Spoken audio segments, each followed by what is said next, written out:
Hi, everybody. Welcome to Friday night. I'm so glad you're here tonight. There is a case that is almost as long as my career. 35 years is the case. 36 years is my TV career. So safe to say that I have been covering it from kind of day one-ish.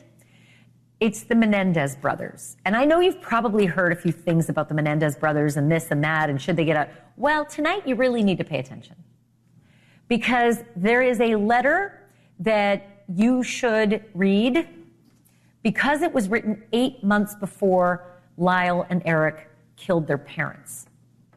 They always said on the stand, we did it because Dad was sexually abusing us and said eventually he'd kill us if we ever said anything. We were terrified this was self-defense. And the country laughed. Seriously, the country laughed. We are a very different country today. We don't laugh at stuff like that anymore. It would not be a national joke if these two young men got up on the stand and said the things they said with other witnesses who corroborated it. But now there's something that you can't laugh at. It's a letter 8 months before the murders, talking about the abuse that their dad meted out on them. Does this mean they're going to get a new trial? And if so, does it mean they walk? Because they've already served more than the sentence they might get given this new evidence. Their attorney, Mark Garagos, is on with me tonight. Also, there's nothing more dramatic in a courtroom. I swear to you, there is nothing more dramatic than the moment that jury hands the verdict to whomever gives it to the judge. Sometimes it's bailiff, court officer, or sometimes the juror reads it. When they read that verdict, you can hear a pin drop. And the seconds after that verdict, if the defendant is not expecting to hear what they're going to hear, that is the kind of drama in this picture right now. You see that woman with her head? Charge of conspiracy to commit murder. She just heard guilty. Now her lawyer's got his hand on her back because he knows. And the rest of the court can hear her sobbing. The cameras can't pick it up, but the court heard it.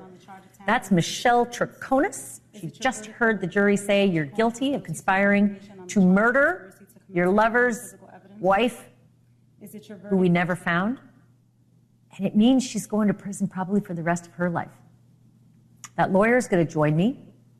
We are just a couple of months away from the 5-year anniversary of Jennifer Dulos' murder. It's a really crazy case. There's still one more person who needs to be tried for it. I'll tell you all about that in a moment.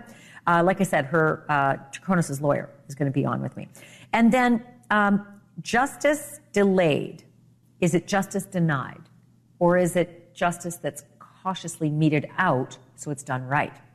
Depends on who you ask, because that fella marched into court this week, and we all thought we might hear a trial date announced for Brian Kohberger in the Idaho student murders, and we did not. We heard a window, and it is a long time away, more than a year, at the very earliest, about a year, maybe closer to like summer of 2025, and that is brutal for the families who are waiting for justice.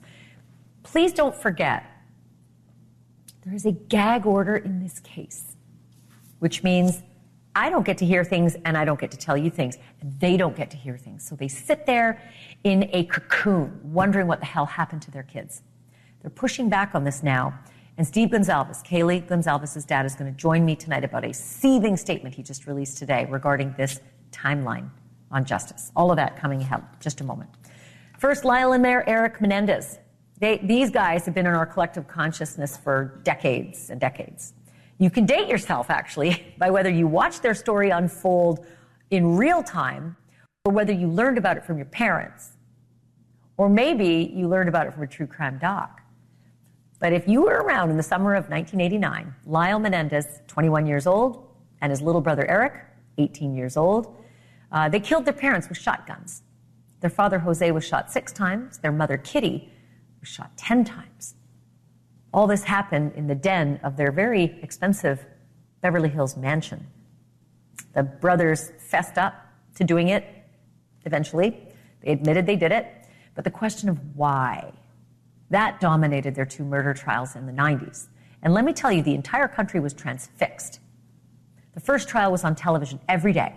And this was pre-streaming. It was before OJ. It was way before Casey Anthony, and it was a long time before podcasts were a thing.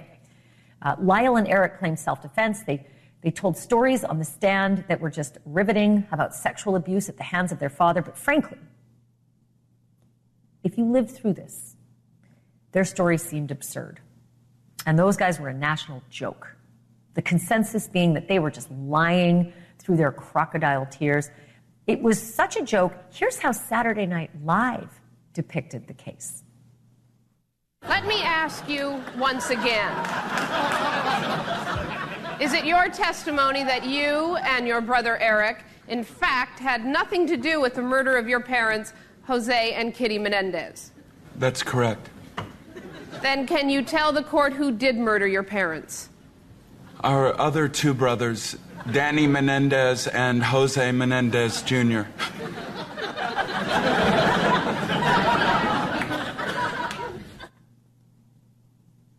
There was a lot of crying on the stand in the real testimony.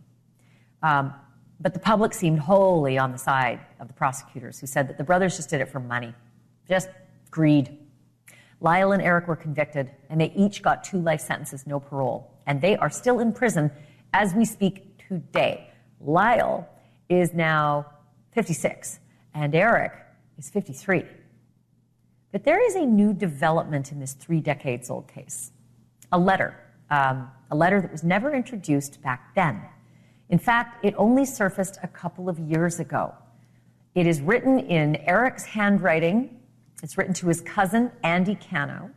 And it starts normally enough, kind of like, how are you doing? And making some Christmas plans and stuff like that. But then Eric writes this. And frankly, it puts the testimony that we all watched in a whole new light. Let me read it for you. It says, I've been trying to avoid Dad.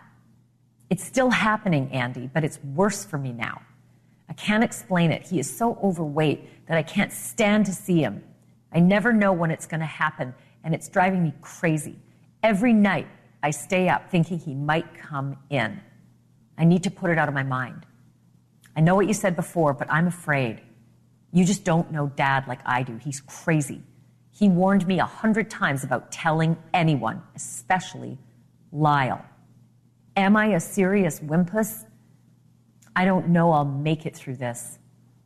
I can handle it, Andy. I need to stop thinking about it. 8 months. 8 months before the murder, that was written. Eric, the younger brother, telling his cousin, apparently not for the first time either, about his fear of his father and what happens to him in the family home. And we cannot ask Andy Cano about the letter because he passed away in 2003. But Andy Cano did testify at the time, saying that under oath, he had known for years that Eric's father had been touching him inappropriately. Is it possible that this letter could win Eric and Lyle Menendez new trials? Eric wrote it 8 months before the murders, and it seemingly corroborates what those boys said on the stand, that they killed their parents after years of sex abuse and fear that their father might kill them. Well, now we know that this letter was written so far before the killings, long before the testimony in open court was universally ridiculed. It really kind of now seems to put that testimony and all the stuff we watched in a whole new light. Take a look. What do you believe was the originating cause of you and your brother ultimately winding up shooting your parents? Me telling. You telling what? Me telling Lyle that, You telling Lyle what? Was it you telling Lyle about something that was happening? my dad.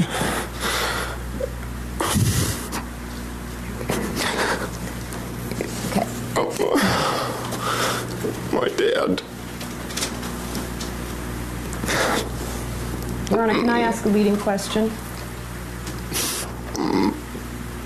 If you don't ask my dad. Wait 1 second, Mr. Menendez. Okay, let me ask. No, he was in the process of answering, so there's no need to ask him. Can you answer the question? Yes. Okay, it was you telling Lyle what? My dad had been molesting me. And Did you want something from your brother? Is that why you told him? I wanted to stop. Were you seeking help from your brother? Yes. We would be in the bathroom, and he would put me on my knees, and he would guide me, all my movements, and I would have oral sex with him. Did you want to do this?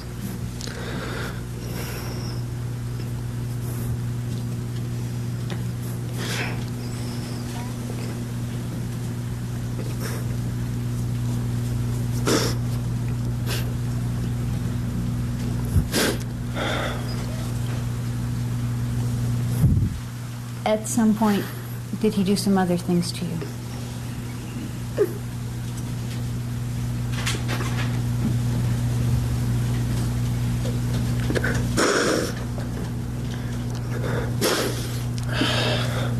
Yes. Attorneys for Lyle and Eric Menendez want a new trial for manslaughter, not murder. And a manslaughter sentence could almost certainly mean that Lyle and Eric would be free men today with the time already served. The investigative program 48 Hours spoke to Lyle Menendez on the phone as part of a special on the case that streams this weekend. It covers Eric's powerful letter and another piece of new evidence, too. As you sit there in prison, there is some news now that could really impact you and your brother's case, right? Yes, that's pretty just sort of shocking. Former Menudo singer Roy Rossello claims he was drugged and raped by Jose Menendez in the mid-'80s. Menudo had just signed with RCA Records, where Menendez was a top executive. We now have evidence that makes absolutely clear that those boys were molested. And if those boys were molested, it would have been manslaughter, and they would be out. The judge in this case, if he finds that the new evidence is credible and the conviction should be vacated, do you think the DA's office would seek a new trial? I think they would spend a lot of time thinking about it. 34 years of incarceration. You wonder when will there be a fair review of this. So maybe now. My hope in the case is that they'll finally walk out of prison. That last person you saw was Cliff Gardner, one of the Menendez brothers' attorneys, and another attorney of the brothers is Mark Garagos, who's here with me live now. Mark, it's great to have you on the program. I can't tell you how different I feel reading that letter, knowing it's 8 months before the killings, and then seeing that testimony. I feel sick to my stomach that I felt the way I felt 3 decades ago. Am I the only one? No, you're not, and it's an amazing thing that has happened, the shift that has happened. Can you imagine it's hard, Ashleigh, we both remember kind of going through this and 30 some odd years ago, and the ridicule that you showed, whether it was Saturday Night Live, which is usually a pretty good reflection or kind of a real-time first row seat of what's going on in the culture.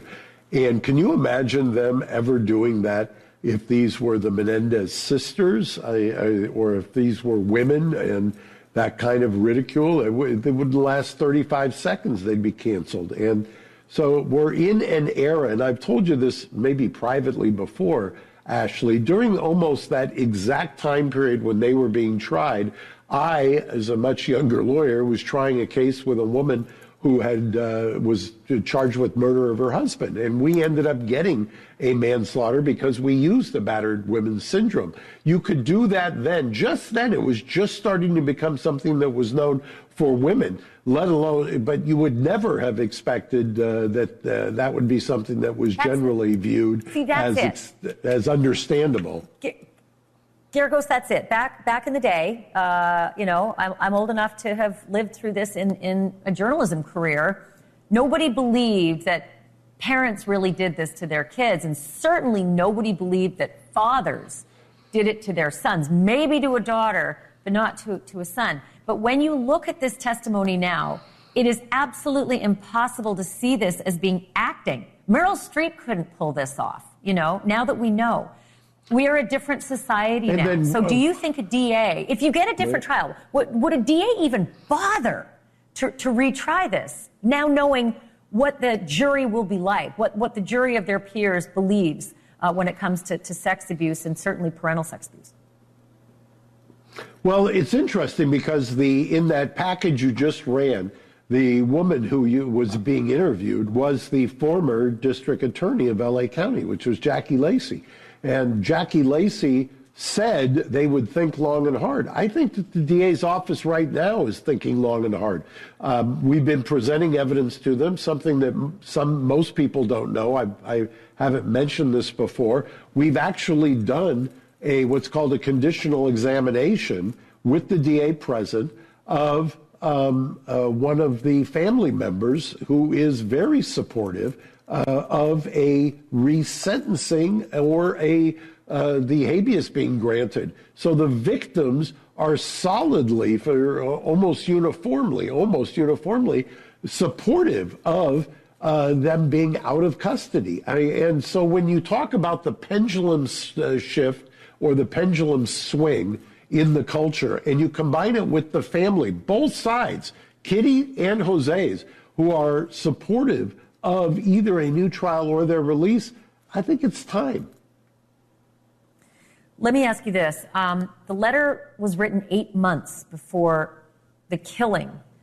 Why wasn't it brought up at trial? Because this is a letter written by the little brother, right? So it's a letter written by Eric. And the killing, for all intents, was orchestrated by the big brother, Lyle, which would say 8 months before the killing, the little brother's not going to try to put together evidence for a murder that's being orchestrated by the bigger brother. I mean, it just sort of flies in the face of logic. Why was this letter not read to those jurors? Well, Cliff Gardner, who is to my mind, one of the top 3 appellate lawyers in California and maybe the nation. Cliff, as you mentioned, also in your package here, talked about the fact that there was kind of a tortured history to this letter. The letter was written to Andy. Andy ended up dying tragically years ago. The letter was in his effects. It was not discovered until well after the trial, well after the appeals, well after the Ninth Circuit argument. I think more than a decade after the Ninth Circuit argument. So it was not as if this was something that they wrote or that they fabricated and decided, hey, we'll wait a couple of decades and then we'll bring this up. It was something that was in Andy's effects after he passed away.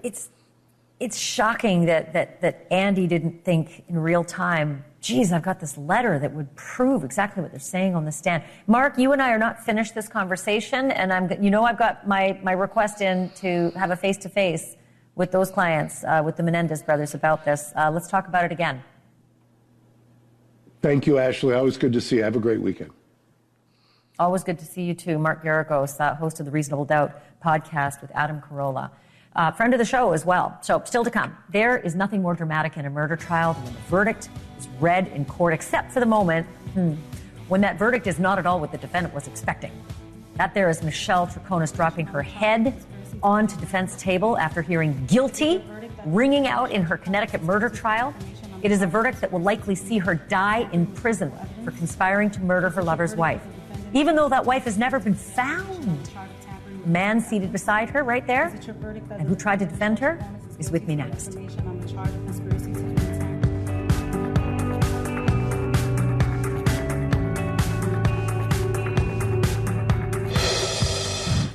Is going to mark the 5-year point since Jennifer Dulos vanished. She had just dropped the 5 kids off at school. She drove her SUV back into her garage, and that was the last anyone ever saw her. All signs pointed to her husband, Fotis Dulos. He was having an affair, they were divorcing, but it's believed that he murdered Jennifer, dismembered her body, and then dumped the evidence in dozens of trash bins, all along a busy street in Hartford, Connecticut, late at night. He was arrested, but he killed himself before he could face trial. And 5 years is a very long time for Jennifer's loved ones to wait for justice, but today, they got it. In Stamford, Connecticut, in a courtroom. And although it was not Fotis Dulos sitting there stunned as the guilty verdict rang out, it was his girlfriend, Michelle Troconis, who was along for the ride that late night ride where they discarded Jennifer's bloody things in all those trash bins. Guilty of conspiring to murder Jennifer. Guilty of tampering with evidence. Guilty of hindering prosecution. I'm going to be honest with you, there was really not a lot of direct evidence tying Michelle to Jennifer's murder, the actual murder, but there was a lot of circumstantial evidence, very suspicious behavior after the victim vanished.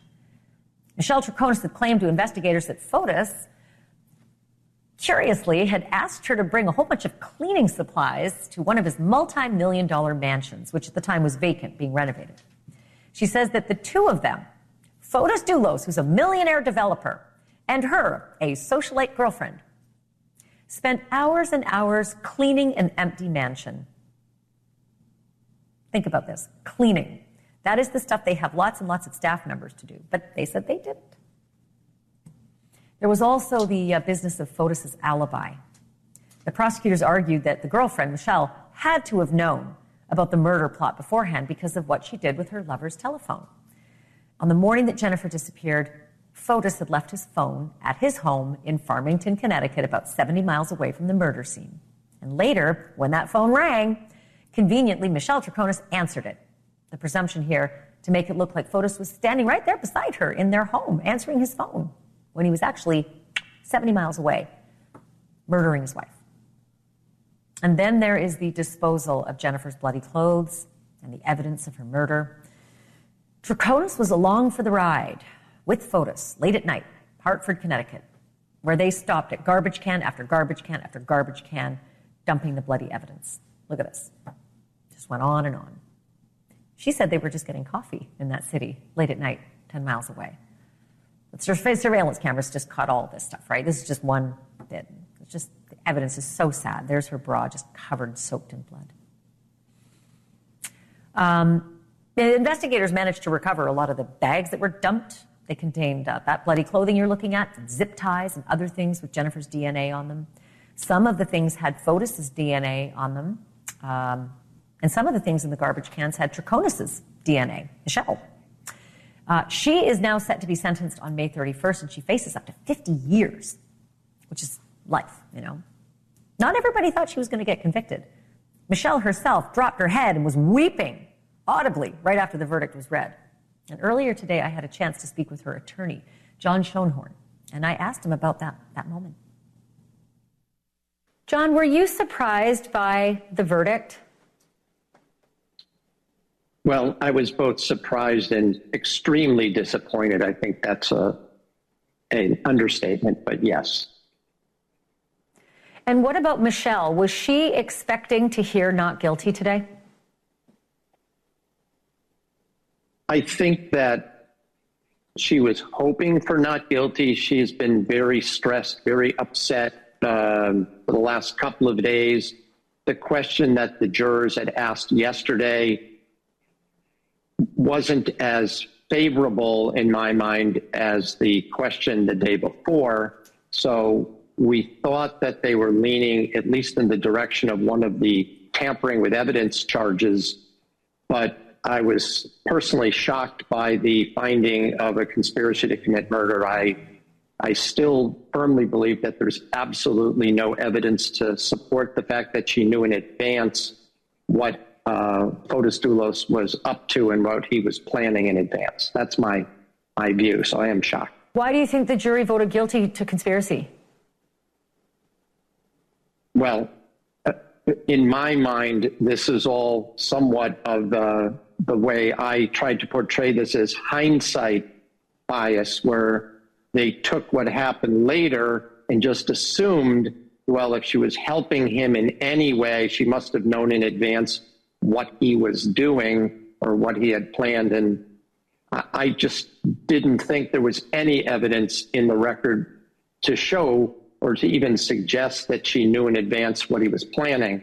Do you think that the jury heard information about Michelle and Fotis' lawyer, Kent Mawhinney, and Fotis creating all of this evidence behind the scenes, the alibi notes and the phone call at Fotis' house, and thought, well, that sounds like a conspiracy?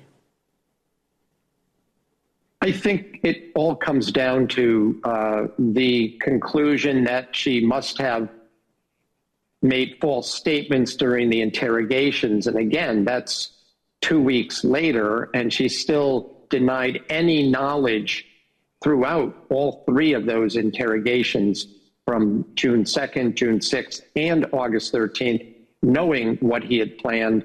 They tried every trick in the book in terms of interrogation techniques, lying to her, cutting her off, telling her things that her memory was false, all the things that I thought I hoped the jury would understand, playing on her language deficiencies. It apparently did not. We were just looking a moment ago at the video, the moment the verdict was read, and Michelle Troconis's head was on the defense table. She was openly weeping. People heard that in court. And I wondered what that was like for you sitting beside her and what conversation you had after that moment. Well, the moment, I have to say, was one of the worst moments that, not only is it a worst moment for any lawyer who does this kind of work, but I would say in my career, it was one of the worst. She was completely tightened up and sobbing. Even before she put her head down while still standing, I had to hold her up. So, and she was leaning against me, and I think that she might have fallen down into the chair if I hadn't done that. I'm not giving up here. I think there were a number of what I would say are incorrect rulings, at least in my opinion, that would be grounds for an appeal. I plan on immediately going to work on preparing a motion for new trial, listing some of those issues. I'm going to also file a motion for acquittal notwithstanding the verdict, and eventually start working on an appeal. Coming up, the ups and downs of having a serial killer for a pen pal. And not just any serial killer, the happy face killer. His name is Keith Jesperson. And at first, his letters happily described his comfy life behind bars, but now they've taken a darker turn. I'm going to read them to you next.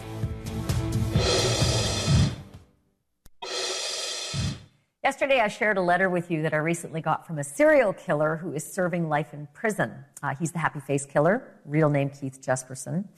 He's jailed in Oregon State. And I shared the first letter with you, but I haven't shared the second one yet. And his first letter was actually pretty happy.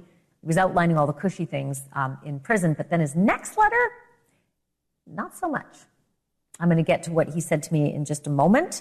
But Jesperson was convicted of 8 murders. He's claimed a whole lot more than that, though, and he's serving multiple life sentences. He has also written to the accused Long Island serial killer, Rex Heuermann, and he's been exchanging a lot of letters with my colleague, Laura Engel, even one kind of creepy letter on Valentine's Day. Here's Laura with that. Ashleigh, I've received 8 letters in all from Keith Jesperson, 5 in December, and then another 3 last week. This all started after I reached out to him through podcaster Keith Rovere, who hosts the Lighter Side of Serial Killers show. He communicates with Jesperson on a regular basis. And once he put me in contact with Jesperson, I received those first 5 letters, which described his prison life and conditions and about his push to get Rex Heuermann to come clean if he is, in fact, the Gilgo Beach serial killer. Now, these new letters that came with this month with Valentine's Day messages, both on the outside of the envelopes and on the inside, some of the pages were mostly about how he wants me to get back on his call list at the Oregon State Penitentiary so we can have another phone conversation. We talked in January. One page reads, "Seems like I'm in the news a lot these days." Then he goes on telling me, if you have any questions, I can answer them by mail. Send them. When we talked last month, I mentioned that I would sign up again for his phone system, and I had asked him if he is allowed visitors. So he continued in his letter, looking forward to meeting you at visiting. Just remember, I am 68 and a little overweight. Okay, a lot. Prison food. Not looking for a wife, so don't ask. Ha ha. Later, Keith. Okay, I've since registered a phone number with the Oregon State Penitentiary, so I will let you know if we have another call and when that happens. Ashleigh? And I will call you. Most of what Jesperson has written to me about has to do with his confinement, and he makes it actually sound pretty good. He's got putt-putt golf, he's got video games, soda machines, billiards. He is especially proud of how he's doing at Xbox. This is what he wrote. My cellie in A Block is Xbox 100%. I used to play a game called Jewel Master until I broke it, reaching level 135 in 4 hours, scoring 10,789 jewels for 1,251,500 points. The knob broke and the game was over May 1st, 2019. Sounds pretty friendly, right? But the second letter took a turn. I asked him for a face-to-face interview, just like I did with Drew Peterson, and he shut me down cold. Instead, he told me where I can listen to an old interview, and then he closed the letter with this. Because I wrote to Rex Heuermann to let him know his options, everyone wants to stop me, including you. The press are given tours of this prison several times a year upon request. I'm not a story. I'm old news. If I could vote, I'd vote for Trump. However, most inmates benefit from Democrats in office. Sent my $3,200 stimulus money to my daughter in Spokane. They need it more with how Biden is running this country. There is no story here. Sincerely, Keith. Yeah, I'm going to dig into that stimulus money thing. In a total coincidence, though, last week I was in the Indiana prison where Drew Peterson is housed, and I asked him what he would do if he had his right to vote reinstated. And he seems to have something in common with the happy face killer. You've got to be interested when you watch the news. Who would you vote for if you had an opportunity? I like Donald Trump. Tell me what you like. He's an obnoxious guy. He reminds me a lot of me. He just does his thing. And I think when he was president last time, he did a good job. So, and I don't really know Joe Biden to pick apart his life. We're going to let you know if the happy face killer changes his mind about that interview and about that stimulus money. Coming up, a rush to judgment is bad, right? On the other hand, justice delayed is justice denied. And somewhere in between is the sweet spot. Take your time, but get it right. It is a hard spot to hit, especially when the death penalty is looming over the whole thing. After the break, the slow and grinding wheels of justice in the Idaho quadruple murder case and how a grief-stricken father is responding to what the judge said this week. Kaylee Gonzalez's dad is next.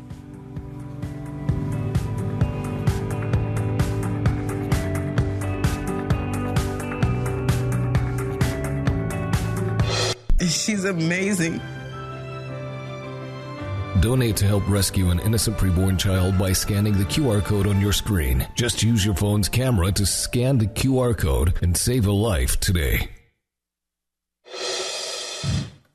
They've been making the long, cold trip to the Latah County Courthouse and back for more than a year now. And in Idaho, cold means cold. Those highways can be long and dark and very lonely. But hearing after hearing, they come, waiting to find out what the next step is in finding justice for their kids.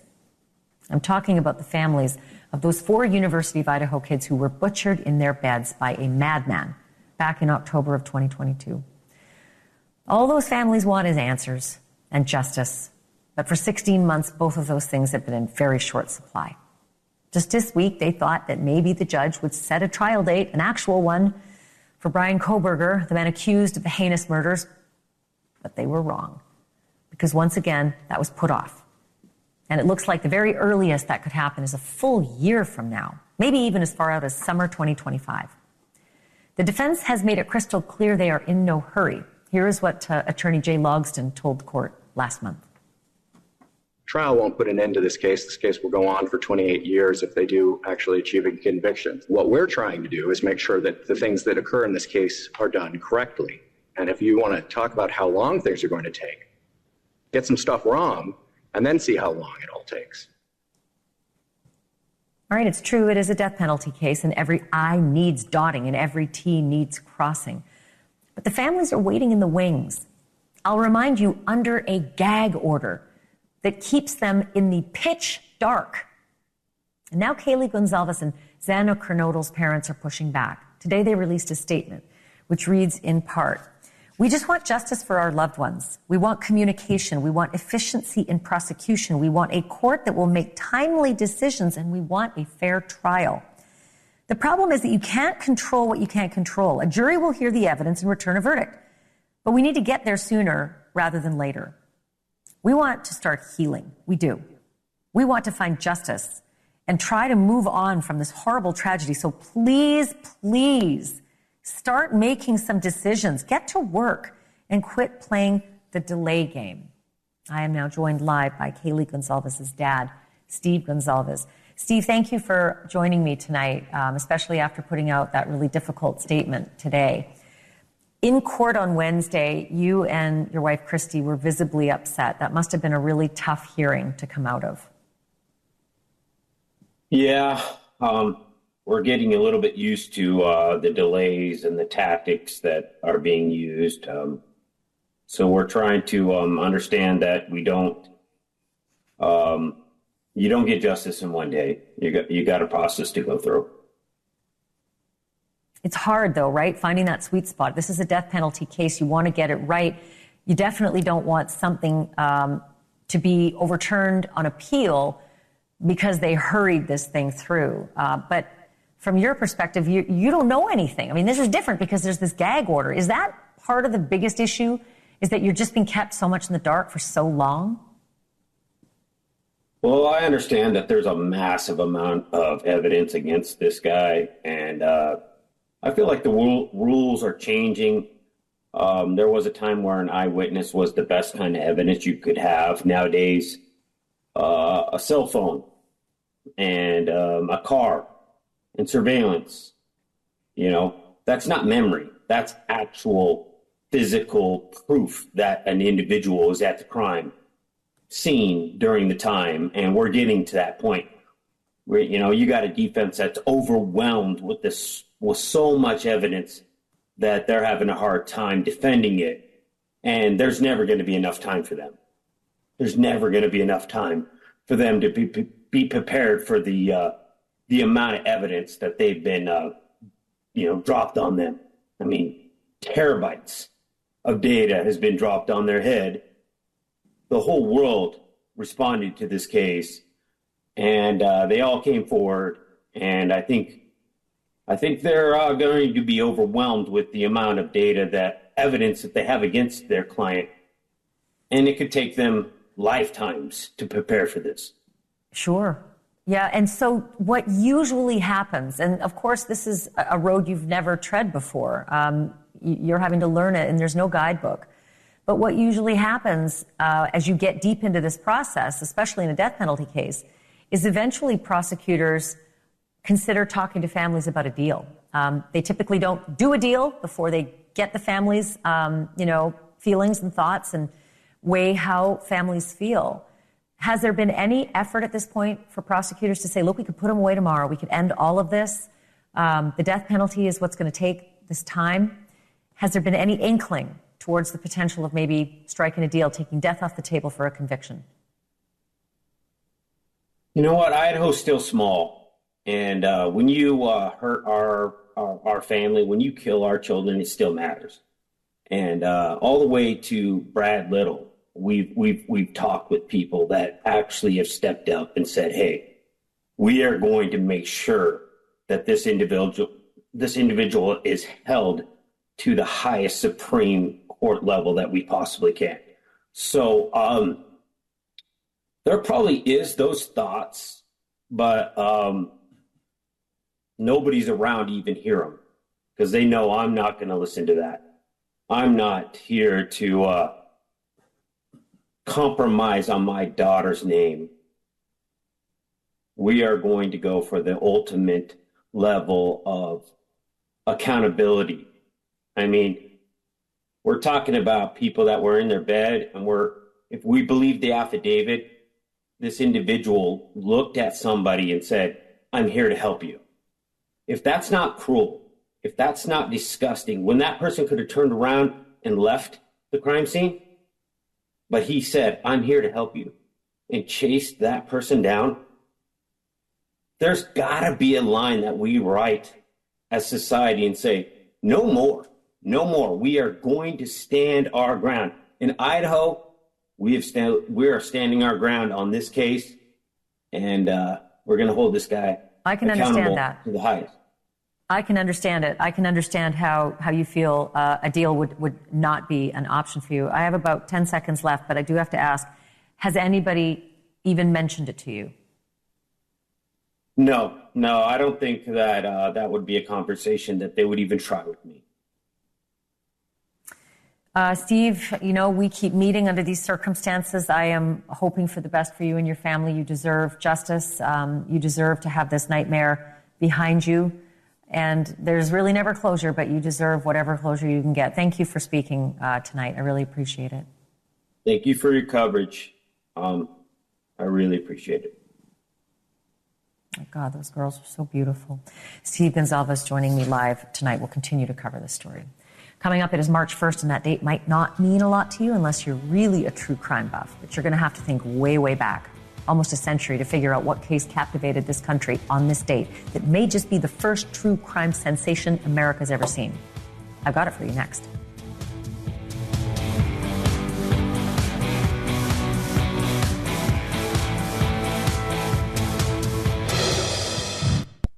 It may have escaped your notice, but today is a big anniversary in the true crime world. On March 1st, way back in 1932, America had its first OG true crime story, and headlines exploded onto the newspapers everywhere. Charles Lindbergh's baby had been kidnapped. You'll remember Lindbergh. He was the transatlantic pilot. He was one of the most famous people in the entire world. But 92 years ago today, somebody broke into the Lindbergh family home in New Jersey and grabbed their baby boy, little baby Charles Jr. He was in his crib. The Lindberghs paid $50,000 in ransom, but that little baby never made it home. And his little toddler body was found 10 weeks later in the woods off of a New Jersey road.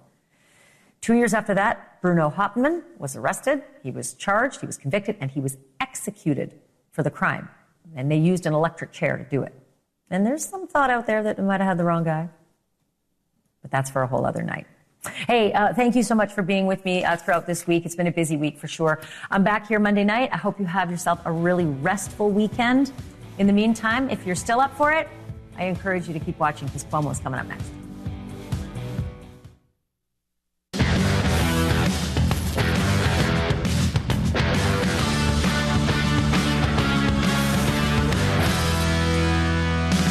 All right, everybody, happy Friday. I'm Chris Cuomo.